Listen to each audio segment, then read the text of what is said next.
today we are going to talk about outline of an essay. essay की outline होती क्या है? इसके लिए सबसे पहले ये जानना बहुत ज़रूरी है कि essay क्या होता है और essay की types क्या होती हैं। essay ये होता है कि आप एक ऐसी writing दें जो कि convince कर दे reader को कि आपका point of view क्या है। इसमें फिर different types हैं essay की। essay की different types, 4 essay की different types हैं। उसमें सबसे पहली type है narrative essays, descriptive essays, number 3 expository essays and number 4 persuasive essays। Narrative essays कौन से होते हैं?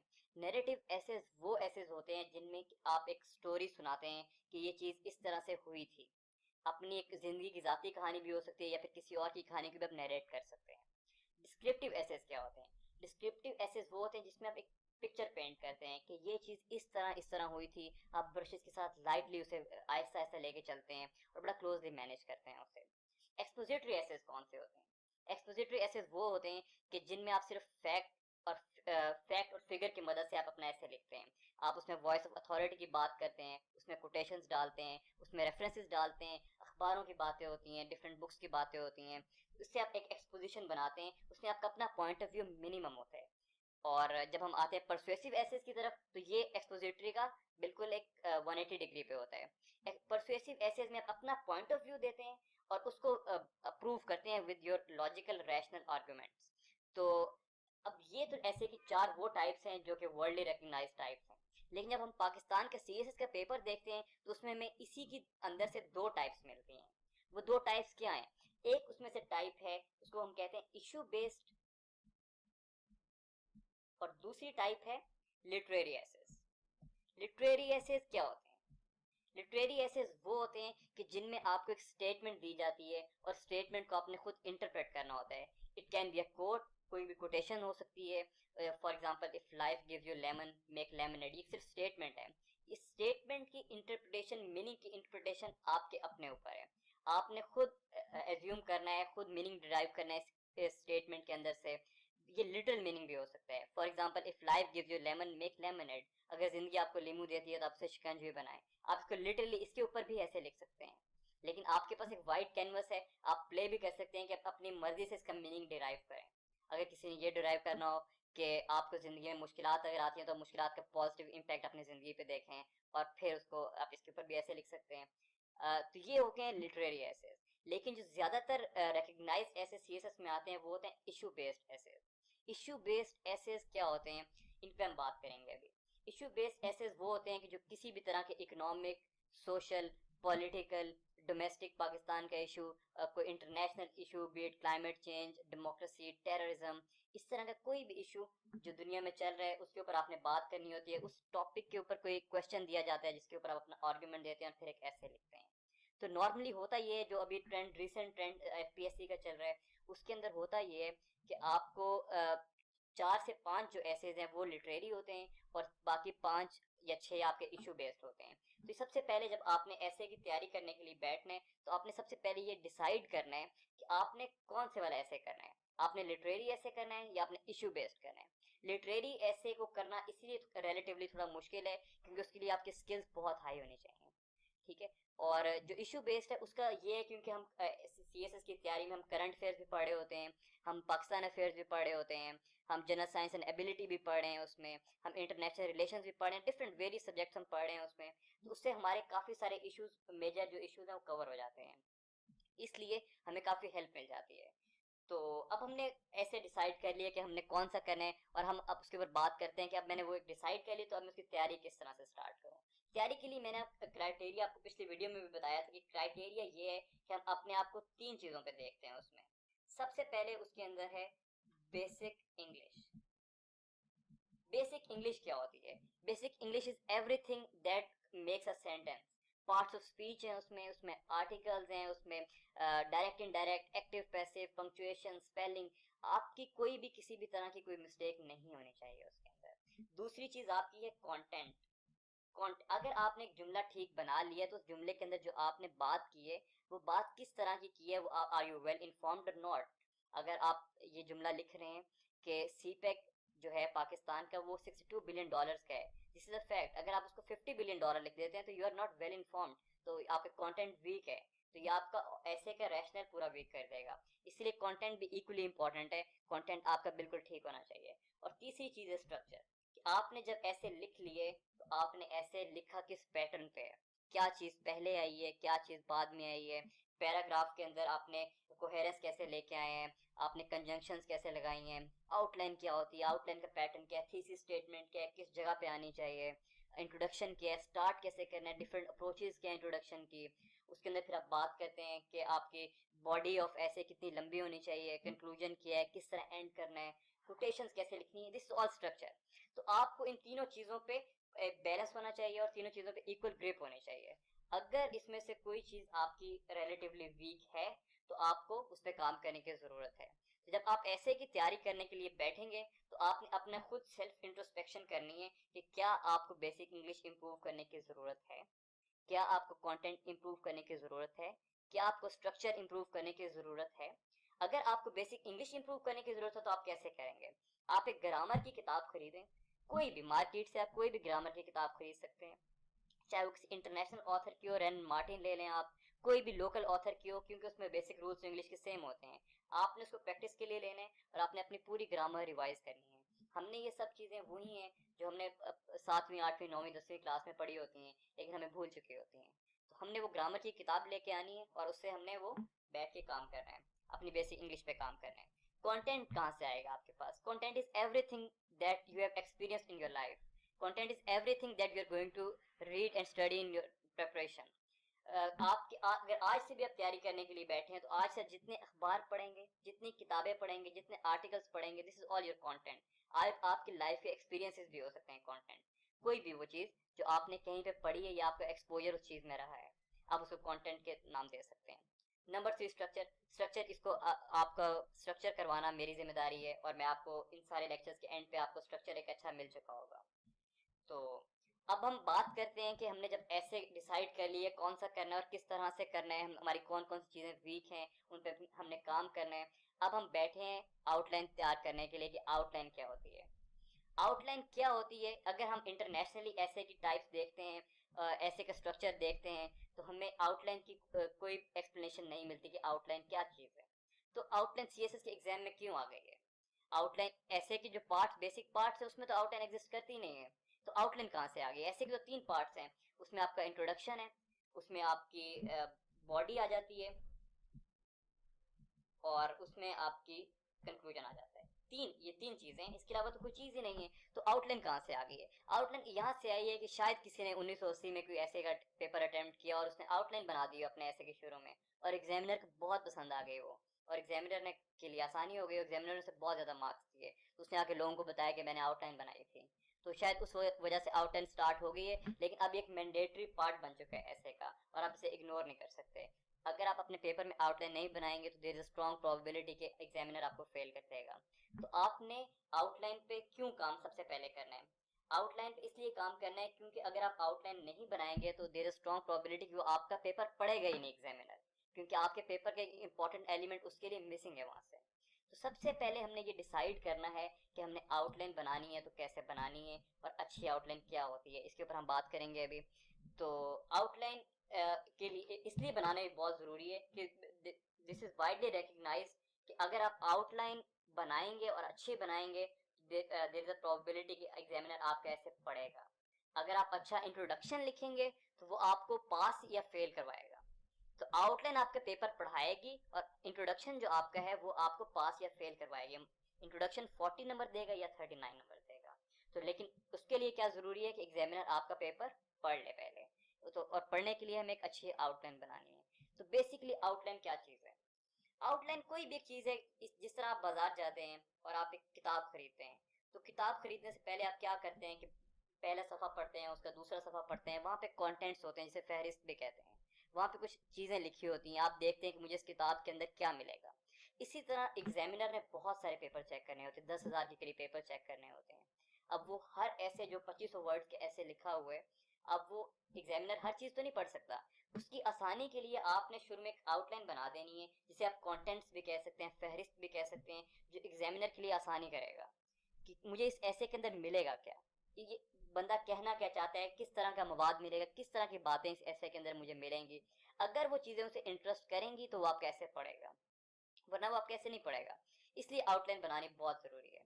तो आउटलाइन बेसिकली जिस तरह किताब के कंटेंट्स होते हैं, इसी तरह ऐसे कि अगर हम रिफ्लेक्शन देखें तो बाहर जो हमें उसके कंटेंट्स मिलते हैं वही हमारी आउटलाइन है। तो आउटलाइन बनाने के वेरियस तरीके, और हम अभी बात करते हैं कि हमें कौन सा सेफ तरीका है जो कि हमारी आउटलाइन इतनी अच्छी बना दे कि एग्जामिनर हमारा ऐसे पढ़ ले। उसमें सबसे पहले हम स्टार्ट करते हैं, क्योंकि हमारे ऐसे के अंदर सबसे पहले इंट्रोडक्शन आता है, इसीलिए हमारे क्योंकि उसकी जो रिफ्लेक्शन है ऐसे कि वही बाहर आ रही है, तो हमारे इसीलिए आउटलाइन के अंदर भी एक हेड बन जाएगा। सबसे पहले इसको हम नंबर 1 हेड कहेंगे, और इसको हम क्या कहते हैं, इंट्रोडक्शन। इंट्रोडक्शन का हेड बन गया, आपने 1 लिखना है, उसके बाद सर्कल करना है इंट्रोडक्शन का हेड, आप इसे मार्कर से लिखें, खूबसूरत करके लिखें, और इसके नीचे आपकी एक बुलेट आ जाएगी। उस बुलेट में आप क्या लिखेंगे, उस बुलेट में आपकी ऐसे का सबसे इंपॉर्टेंट पॉइंट आएगा। सबसे इंपॉर्टेंट पॉइंट क्या होता है, उसे थीसिस स्टेटमेंट कहते हैं, और वो कहाँ से आती है उसके लिए एक अलग लेक्चर डिजाइन है, तो हम वो बाद में बात करेंगे। लेकिन अभी मैं आपको क्योंकि आउटलाइन का स्ट्रक्चर बता रहा हूँ, इसलिए मैं यहाँ पे इसलिए बता रहा हूँ कि इंट्रोडक्शन के नीचे आपने एक बुलेट बनानी है, और उस बुलेट में क्या आएगी, आपकी थीसिस स्टेटमेंट आएगी, और वो पूरी थीसिस स्टेटमेंट आप यहाँ पे लिखेंगे, और उसके बाद आपका फर्स्ट हेड क्लोज हो जाएगा, और उसके बाद आपका आएगा सेकंड हेड। सेकंड हेड कैसे बनेगा, सेकंड हेड इस तरह से बनेगा, क्योंकि जब आपने कोई भी टॉपिक आपके सामने आता है तो आपका उस टॉपिक पे एक पॉइंट ऑफ व्यू बनता है। उस पॉइंट ऑफ व्यू के आंसर में आप अपना एक थीसिस स्टेटमेंट बनाते हैं, और अपने थीसिस स्टेटमेंट को डिफेंड करने के लिए आप एक आउटलाइन बनाते हैं, और उस थीसिस स्टेटमेंट के जितने इंपॉर्टेंट पॉइंट्स हैं उन सब का एक एक हेड बनता जाएगा, आइडियली स्पीकिंग। तो अब हमारा फॉर एग्जांपल हम एक ऐसा टॉपिक ले लेते हैं कि future of democracy in Pakistan, ठीक है। अब आपको सबसे पहले ये जानना बड़ा जरूरी है कि टॉपिक और क्वेश्चन में फर्क क्या होता है। Democracy is a topic, future of democracy in Pakistan is a question. इन दोनों चीजों में बहुत फर्क है। जब डेमोक्रेसी को स्टडी करेंगे तो आप डेमोक्रेसी की हर चीज फ्यूचर ऑफ डेमोक्रेसी की टॉपिक में नहीं डाल सकते। Kashmir issue is a topic, अगर आप उसके अंदर से आप 15 क्वेश्चन और भी बना सकते हैं। आप इस तरह का कोई क्वेश्चन भी बन सकता है कि is Kashmir issue a nuclear flash point in south Asia. अब ये क्वेश्चन है, इस तरह के और भी क्वेश्चंस काफी सारे बन सकते हैं। तो आपको ये अब एनालाइज करना है कि मैंने अपने उस टॉपिक जो मैंने स्टडी किया हुआ है वहां से मैंने क्या क्या चीजें इस टॉपिक में डालूंगा, तो मेरा वो टॉपिक, मेरा स्टैंस जो है वो डिफेंड हो जाएगा। अब एक आपको टॉपिक दे दिया गया है, for example future of democracy in Pakistan. ये टॉपिक से एक क्वेश्चन बनाया गया है कि future of democracy in Pakistan क्या है। इस पे आपका ऑब्वियसली कोई मौकफ होगा। आपका मौकफ क्या होता है, वो आपका थीसिस स्टेटमेंट होती है। या तो आप समझते होंगे कि आप देखते हैं कि future of democracy in Pakistan is bright, या फिर आप ये समझते होंगे कि future of democracy in Pakistan is bleak, या फिर आप ये समझते होंगे कि it's too early to say, you can't say anything, आपको भी पता नहीं, it is too early to say anything. तो आपके इस तरह के 3 पॉइंट्स बन सकते हैं। तो अब आपने अगर ये बात की कि future of democracy in Pakistan is bright, इस बात को डिफेंड करने के लिए आपका एक जो नंबर 2 हेड है, वहां पे आपका कोई हेड बनेगा। हेड कैसे बनाना है, हेड आप कोशिश ये करनी है कि हेड को आपने सेल्फ एक्सप्लेनेटरी बनाना है। उसको आप डब्ल्यू क्वेश्चन से स्टार्ट कर सकते हैं, वाई से, कि why do you think the future of democracy in Pakistan is bright, या फिर ब्लीक, जो भी आप समझते हैं। आप क्वेश्चन मार्क से भी एंड कर सकते हैं, डब्ल्यू से स्टार्ट करें, क्वेश्चन मार्क से एंड करें। आप उसमें ये भी बात कर सकते हैं कि जरूरी नहीं है कि आपने डब्ल्यू क्वेश्चन ही उसमें लगाना है, आप उसमें कोई स्टेटमेंट भी दे सकते हैं। तो अब जब ये आपके एक हेड बन जाएगा, और उसके नीचे फिर आप कुछ बुलेट्स बनाएंगे। बुलेट्स कैसे बनेंगी आपकी, रोमन में। जब आपने हेड बनाया तो आपने मैथ के नंबर्स लिखे हैं, और जब आप आगे बुलेट्स बना रहे हैं तो वो आपकी रोमन में आ रही है, वेरियस पॉइंट्स बन जाएंगे उसमें। अब आपने ये कैसे अंदाजा लगाना है कि आपके एक हेड के अंदर कितनी बुलेट्स होनी चाहिए। इस तरह आपने बुलेट्स बनानी है कि आपके ऐसे की बॉडी भी डिफॉर्म ना हो। तो ये आप कैसे अंदाजा कैसे लगाएंगे, इसके लिए एक सिंपल सा रूल है, वो मैं आपको बताता हूँ कि एफपीएससी ने हमें कहा है कि आपका ऐसे जो है वो 2500 वर्ड्स का होना चाहिए, 2500 वर्ड्स का होना चाहिए। अब आपको ऐसे बहुत से लोग मिलेंगे जो आपको ये बात बताएंगे कि अगर आप 1500 वर्ड्स के भी अच्छे ऐसे लिख लें तो आपका ऐसे पास हो जाएगा, जो कि मेरे ख्याल में एक अच्छी अप्रोच नहीं है। एफपीएससी ने आपसे एक ही रिक्वायरमेंट मांगी है कि आप 2500 वर्ड्स के मिनिमम ऐसे लिखें, 2500 से 3500 का उन्होंने कहा है। अगर आप उनकी यही रिक्वायरमेंट नहीं पूरी करते तो आप पहला उनका स्टेप जो उन्होंने कहा है वही गलत कर रहे हैं। तो आपकी पहली कोशिश क्या होनी चाहिए कि आपने 2500 के करीब करीब जाना है। तो अगर आप 2000 क्रॉस कर लें तो it is a very good approach. आप 2000 वर्ड्स क्रॉस कर लें, क्योंकि 3 घंटे में 2500 से ऊपर जाना काफ़ी मुश्किल डील बन जाती है। तो आपने पहला टारगेट क्या रखना है कि आपने 2000 वर्ड्स क्रॉस करने हैं, ये लिमिट क्रॉस करनी है। अब 2000 वर्ड्स वैसे जब बंदा सोचता है कि यार ये तो बहुत ज़्यादा वर्ड्स हैं, ये कैसे पूरे होंगे, तो ये मैं आपको बताऊंगा कैसे पूरे होंगे। ये हमारे पूरे होंगे हमारे आउटलाइन से, हमारे हेड से और हमारे बुलेट से पूरे होंगे। अब वो कैसे पूरे होंगे? हमारे एक पैराग्राफ में कितने वर्ड्स आते हैं? नॉर्मली 80 to 100 वर्ड्स होते हैं एक पैराग्राफ के अंदर। तो हमें 2000 वर्ड्स पूरे करने के लिए कितने पैराग्राफ की जरूरत है? अप्रोक्सीमेटली 20 to 25 पैराग्राफ की जरूरत है। It is very simple, 20 to 25 paragraph बनेंगे। उसके पीछे आपका एक इंट्रोडक्शन आ जाएगा और उसके बाद आपका एक कंक्लूजन आ जाएगा। 20 to 20 पैराग्राफ, 20 to 25 पैराग्राफ अगर आपके बनेंगे तो आपने फिर उसको अपने आउटलाइन में कैसे रिफ्लेक्ट करना है? आपका एक पैराग्राफ आपका एक पॉइंट है, आपकी एक बुलेट है वो, और वो बुलेट आपकी आउटलाइन में शो हो जाएगी। तो अब आपने इस तरह से करना है कि आपका जो हेड बनेगा उस हेड के नीचे अगर आपके 4 या 5 बुलेट्स बन रहे हैं, जो कि आइडियली आपके हेड के नीचे 4 to 5 बुलेट्स होने चाहिए। इससे ज़्यादा करेंगे तो मोनोटोनस सा पेपर लगता है, इतना अच्छा नहीं लगता। कम करेंगे तो लगता है कि कंटेंट की कमी है। तो आपने 4 to 5 अगर एक हेड में आ रहे हैं तो आपके कितने आइडियली हेड बनने चाहिए? आपके 4 हेड बन जाएंगे, और हर हेड के अंदर अगर 5 बुलेट्स हैं तो आपके 20 पैराग्राफ सीधे सीधे बन गए। और 20 पैराग्राफ का मतलब है कि आपके 2000 वर्ड्स पूरे हो रहे हैं। तो ये बहुत ज़रूरी है कि आप वर्ड्स भी पूरे करें, और आपको उस आउटलाइन के अंदर एक डायरेक्शन भी मिल जाती है कि आपने एक पॉइंट उठाया, उस एक पॉइंट को प्रूव करने के लिए आपने कोई बात कर दी, तो आपने ऐसे के अंदर जाके पैराग्राफ में उस बात को डिफेंड कर दिया। अब ये तो हेड्स बनाने के तरीके हो गए, और एंड पे फिर आपका फाइनल हेड जो आ जाएगा वो आपका किसी भी तरह का हेड हो सकता है। दरमियान में 3 4 आ गया, और एंड पे आपका 5 जो है वो कंक्लूजन आ जाएगा। अब एक आइडियल केस में कंक्लूजन में आपने कुछ भी नहीं लिखना। Conclusion should be empty in your outline. उससे पिछले जो हेड्स हैं उनमें सब कुछ ना कुछ बातें होंगी, हर एक में बुलेट्स होंगी 4-5, लेकिन कंक्लूजन में आपके कुछ भी नहीं होगा।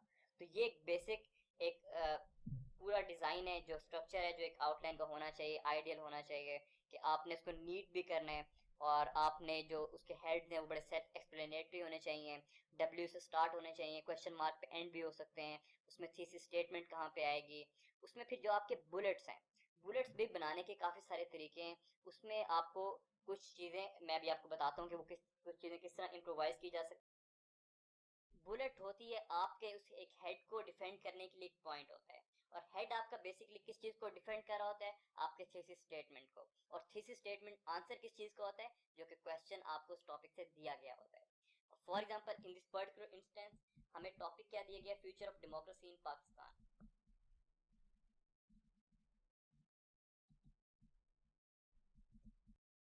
Future of democracy in Pakistan, इस पे डिफरेंट तरह की हमारे थीसिस स्टेटमेंट बन सकते हैं। अगर एक अच्छी थीसिस स्टेटमेंट बनानी है तो उसका हम एक आइडियल केस उठा लेते हैं। हम कुछ ऐसे बनाते हैं कि although democracy has been actually heel of Pakistan, however certain recent developments show that democracy in Pakistan will sustain and have a bright future. इसमें हमने 3 बातें कर दी हैं। इसमें हमने एक ऐसे एरा के डिस्कशन की है कि जिसमें डेमोक्रेसी हमारी एक्चुअली हील रही है और हमें उसमें मसले मसाइल रहे हैं, लेकिन कुछ अब certain recent developments in the present ऐसी हो गई हैं कि जिसकी वजह से हमें यह लगता है कि फ्यूचर में democracy will sustain and it has a bright future in Pakistan.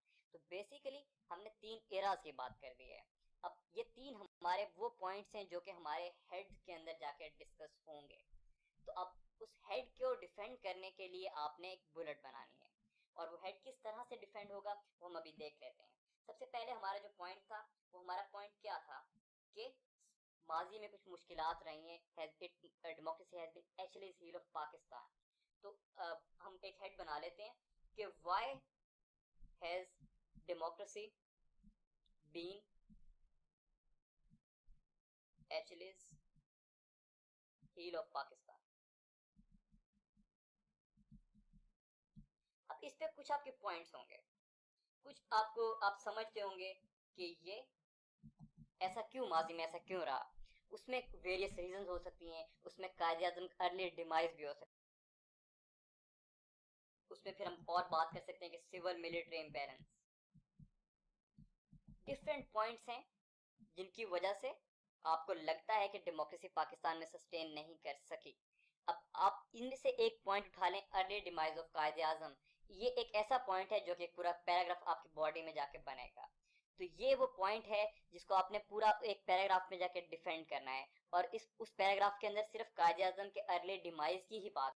आपने एक पैराग्राफ 80 टू 90 वर्ड्स का बनाना है, 80 टू 100 वर्ड्स का बनाना है।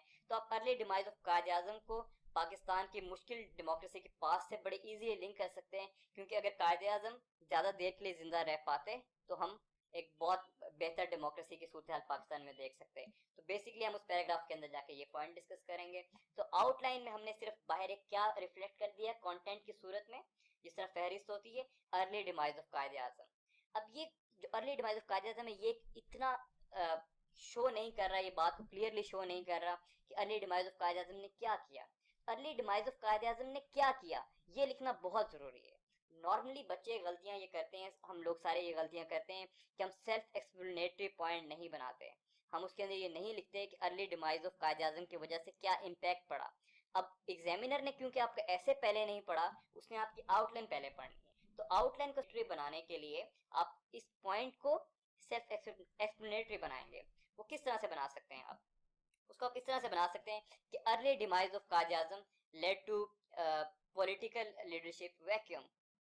तो फिर आप अगला जो पॉइंट है कि civil military imbalance, civil military imbalance की बात करते हैं। सिविल मिलिट्री इम्बैलेंस ने क्या किया? Civil military imbalance led to institutional rift की बात कर सकते हैं हम। तो आपने जो पॉइंट बनाना है उसको सेल्फ एक्सप्लेनेटरी